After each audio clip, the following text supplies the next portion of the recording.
भाग 8 थार रेगिस्तान का जन्म। नमस्कार दोस्तों, आज हम बात करेंगे थार रेगिस्तान की। ये विशाल रेतीला मैदान भारत और पाकिस्तान में फैला हुआ है।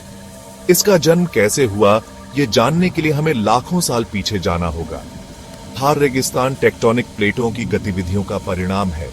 इंडियन प्लेट के यूरेशियन प्लेट से टकराने से हिमालय का जन्म हुआ। इस टक्कर से थार का क्षेत्र भी ऊपर उठा। यह क्षेत्र पहले समुद्र के नीचे था, लेकिन प्लेटों के टकराने से यह धीरे धीरे ऊपर उठता गया। समय के साथ समुद्र का पानी सूख गया और पीछे रह गई रेत और चट्टानें।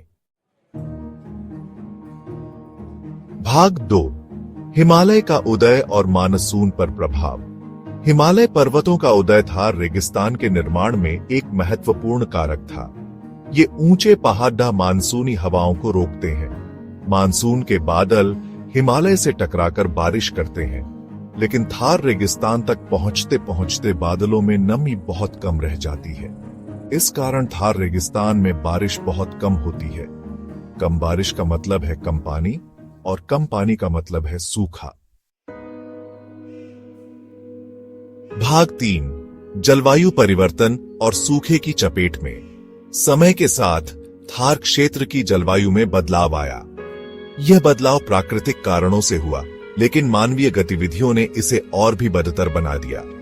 वनों की कटाई, अत्यधिक चराई और भूजल का अत्यधिक दोहन, ये सभी कारण मिलकर इस क्षेत्र को और भी शुष्क बना रहे हैं। सूखे की वजह से यहाँ की मिट्टी अपनी उर्वरता खो रही है।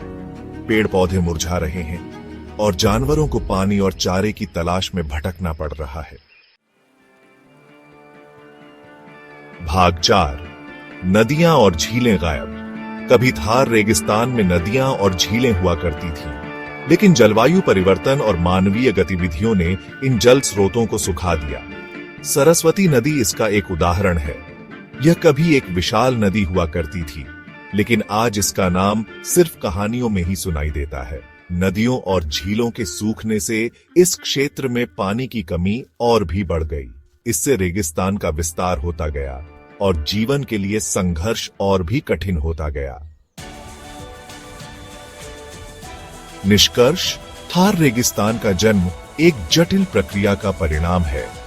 टेक्टोनिक प्लेटों की गतिविधियों, हिमालय के उदय, जलवायु परिवर्तन और मानवीय गतिविधियों ने मिलकर इस क्षेत्र को एक विशाल रेतीले मैदान में बदल दिया।